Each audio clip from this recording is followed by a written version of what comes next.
家好，我是维玲阿姨。我们今天要来做台湾的挂包。这个挂包皮非常的松软哦。台湾的挂包是加上一大块红烧肉，然后加上酸菜，还有花生粉，甜甜咸咸的，真的很好吃。我们现在就来看看怎么做台湾的挂包。挂包的材料很简单，就是中筋面粉、水、油、糖、酵母。把所有的材料放到一个大碗里头，用筷子搅拌到没有水分就可以了。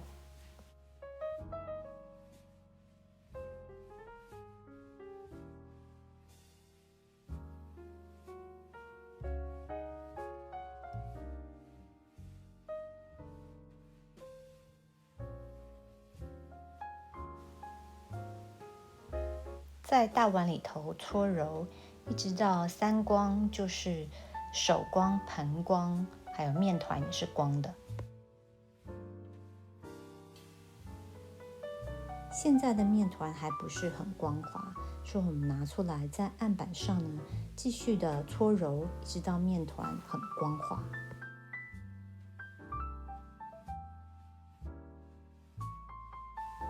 接下来呢，我们把面团擀成一张长方形，3擀3折，多做几次，这样你的面团会很光滑。这样做的目的是为了要把面团里面的大气泡都压出来。你要是有压面机的话，也可以用压面机代劳。如果有看到气泡呢，就把它搓出来。然后呢，我会把这个长方形的面皮呢卷起来，然后再继续搓揉几下。这个目的是为了要把里面剩余的小气泡也都把它压破，这样你做出来的面呢会非常的光滑，也比较不容易死面。接下来呢，把这个很光滑的面团擀成一个长方形，一样，如果你看到小气泡呢，就把它搓出来。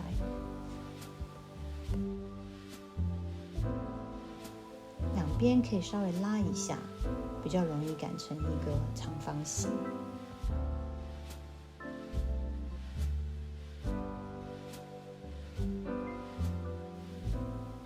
面皮的厚度大约0.5公分，这个模具大概8公分长，但是你想要吃多大的挂包，你就用多大的模具都可以。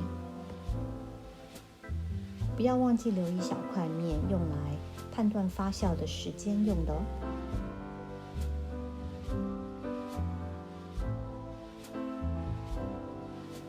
拿一块面皮前后擀开，把油涂在一半的面皮上。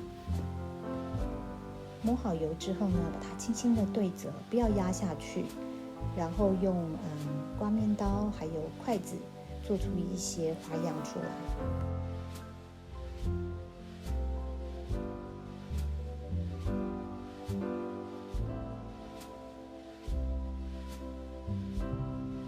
放在温暖的地方发酵，发酵到这个小面团呢，可以大概有1/3浮在水面上，这样子就可以蒸了。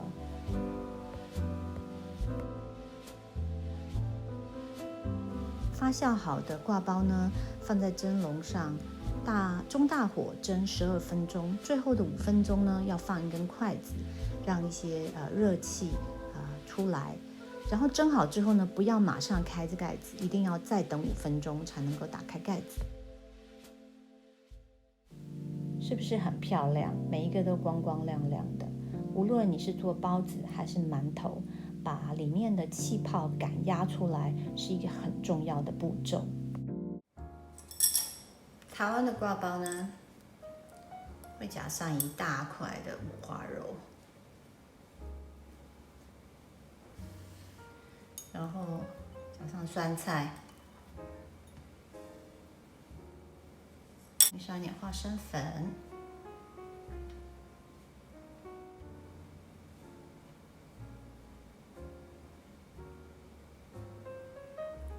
辣椒、香菜，红红绿绿的，是不是很漂亮？先来吃一口看看。错。可是里面有一个辣椒，好辣，真的很简单，不用出去买挂包了。你们在家里一定也要试看看。如果你喜欢今天的视频，请帮我点赞，并且订阅我的频道。我们下次再见，拜拜。